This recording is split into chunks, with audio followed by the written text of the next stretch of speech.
दोस्तों, मैं विवेक स्वागत करता हूं आप सभी का आपके अपने YouTube चैनल विन एकेडमी पर। करेंट अफेयर्स में मैंने आप सबके जो है आपके आंसर्स देखे प्रीवियस क्वेश्चन के, मुझे बहुत अच्छा लगा। आपने काफ़ी ने कोशिश की है उसको इलेबोरेट करके लिखने की। आप खुद सोचिएगा जब आपने लिखा उन सारी चीज़ों को तो आपको कैसा फील हुआ। काफ़ी अच्छा लगा होगा आपको। एक छोटा सा पॉइंट भी अगर नया पता चलता है और आपको यहाँ सीधे सीधे अटैक करता है, आपको याद होता है, तो आपके लिए बहुत बड़ी अचीवमेंट है वो। ठीक है, मेरे तरफ से मैं जो पढ़ा रहा हूँ रीजनिंग और करंट अफेयर, यहाँ पे मैं कोशिश कर रहा हूँ आपको बेस्ट ऑफ द बेस्ट चीज़ देने की।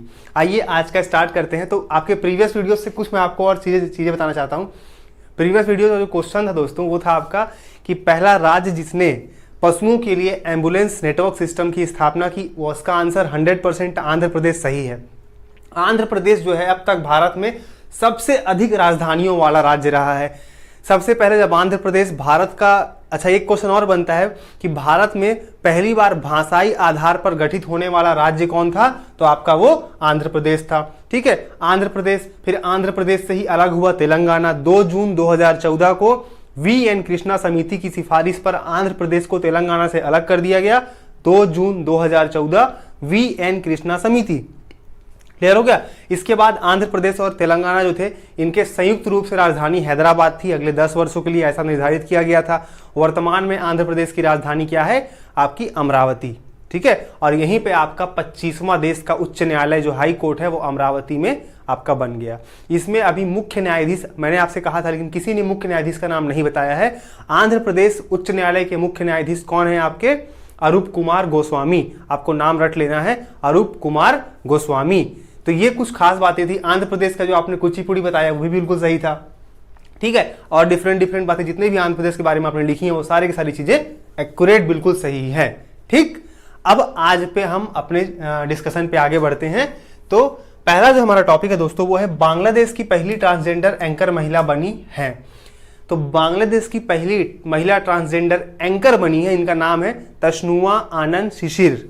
क्या नाम है, तशनुआ आनंद शिशिर।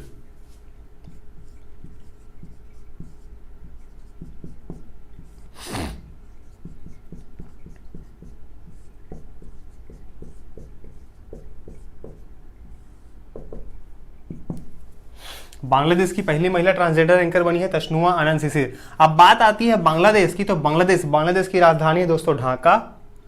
ठीक है, बांग्लादेश की राजधानी है ढाका। बांग्लादेश की मुद्रा है टका और म्यांमार की मुद्रा है क्यात। बांग्लादेश की मुद्रा क्या है, टका। ठीक है, बांग्लादेश की प्रधानमंत्री कौन है दोस्तों, शेख हसीना।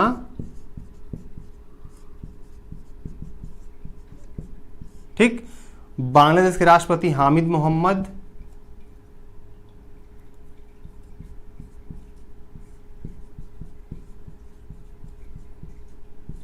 नेक्स्ट है सीमावर्ती राज्य। अब इंपॉर्टेंट यह हो जाता है कि भारत के कितने राज्य जो हैं आपके बांग्लादेश के साथ सीमा बनाते हैं। चूंकि बांग्लादेश भारत के साथ सबसे लंबी अंतरराष्ट्रीय सीमा रेखा बनाता है 4096 किलोमीटर की। कुल लंबाई कितनी है इसकी, 4096 किलोमीटर की।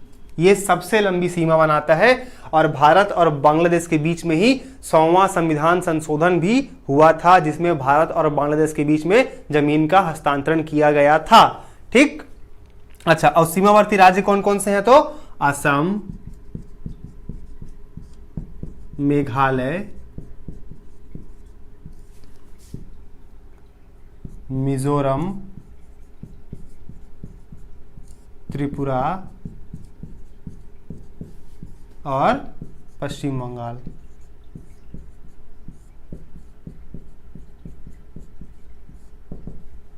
ये दोस्तों 5 राज्य हैं, 1 2 3 4 5। असम, मेघालय, मिजोरम, त्रिपुरा, पश्चिम बंगाल, ये 5 राज्य जो है सीमा लगाते हैं बांग्लादेश के साथ। इसीलिए इन राज्यों में हमेशा उथल पुथल ऊपर नीचे आपको देखने को मिलेगा। कहीं पे एनआरसी, तो कहीं पे हिंदू मुस्लिम, तो कहीं पे घुसपैठ, तो कहीं पे रोहिंग्या मुसलमान, मतलब कुछ ना कुछ लगा रहता है। क्यों, क्योंकि अंतर्राष्ट्रीय सीमा से सटे हुए सारे के सारे राज्य हैं। ठीक है, इसी में एक क्वेश्चन पूछता है दोस्तों कि भारत का वह कौन सा राज्य है जो 3 ओर बांग्लादेश से घिरा हुआ है, वो है आपका त्रिपुरा। देखिए याद कैसे रखते हैं, ता से त्रिपुरा, ता से 3 ओर। एक्चुअल में अगर यहाँ मेरे को मैप बनाने मिलता तो मैं मैप में आपको बताता, वो 3 तरफ से, जैसे मान लीजिए ये आपका भारत है। ठीक है, ठीक, यहाँ कहीं आपका बीच में पड़ता है आपका ये बांग्लादेश, ठीक है, और यहाँ पे है आपका त्रिपुरा, ये मान लीजिए त्रिपुरा है। देखिए त्रिपुरा में एक साइड, दो साइड, तीन साइड, तो त्रिपुरा जो है वो तीन साइड से आपका बांग्लादेश से घिरा हुआ है, ये है त्रिपुरा। और त्रिपुरा और बांग्लादेश के बीच में फेनी नदी पर फेनी ब्रिज का निर्माण किया जा रहा है। ये सवाल भी पूछ सकता है, फेनी नदी कहाँ बहती है? त्रिपुरा में बहती है।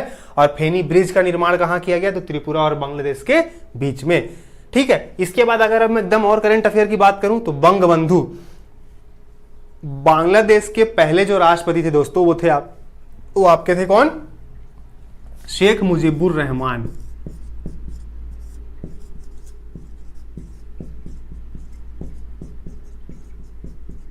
और इन्हीं को बोलते हैं दोस्तों बंगबंधु। बंगबंधु शेख मुजीबुर रहमान।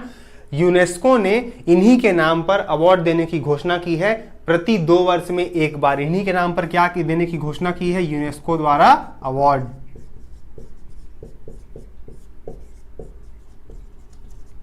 और इस अवार्ड में क्या रहेगा? $50,000 की राशि रहेगी, प्रति 2 वर्ष पर दिया जाएगा।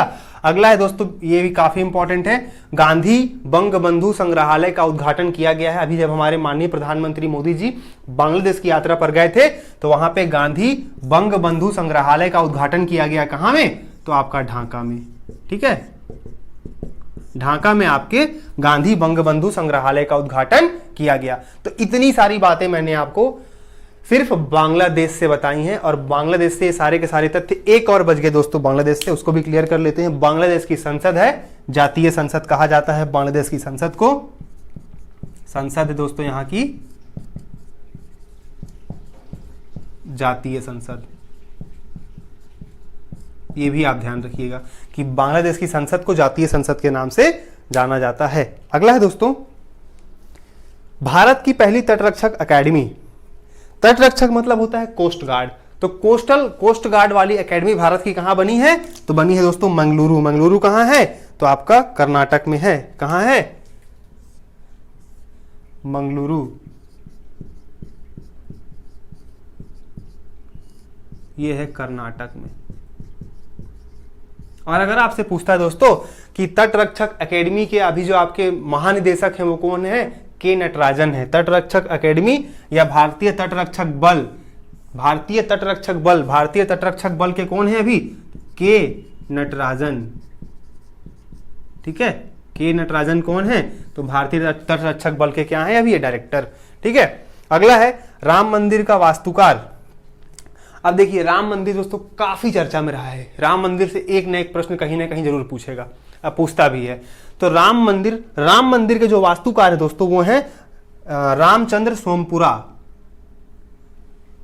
चंद्रकांत सोमपुरा। अच्छा, ये तो बात हो गई कि राम मंदिर का वास्तुकार कौन है भाई, तो चंद्रकांत सोमपुरा है। अब इसके बारे में कुछ बातें देख लेते हैं। तो राम मंदिर का निर्माण जो है दोस्तों ये L&T के द्वारा किया जा रहा है, L&T कंपनी के द्वारा किया जा रहा है। और L&T का फुल फॉर्म है लार्सन एंड टर्बो। L&T का फुल फॉर्म क्या है? लार्सन एंड टर्बो, ठीक है, लार्सन एंड टर्बो। राम मंदिर का जो कुल ऊंचाई दोस्तों वो है 161 फीट।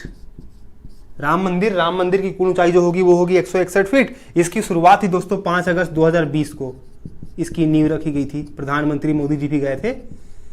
तो 5 अगस्त 2020 को राम मंदिर के निर्माण की नींव रखी गई थी। राम मंदिर के वास्तुकार हैं चंद्रकांत सोमपुरा। राम मंदिर निर्माण जो कर रही है L&T कंपनी कर रही है, लार्सन एंड टर्बो। इसकी ऊंचाई 161 फीट है। अब दोस्तों जो आज का हमारा होमवर्क है वो है बेटी बचाओ बेटी पढ़ाओ योजना की शुरुआत कब की गई, कहां से की गई और इसका ब्रांड एम्बेसडर कौन है। आपको तीनों के आंसर को खोजना है, याद करना है, सर्च करना है, कुछ भी करना है और कमेंट करके आंसर देना है।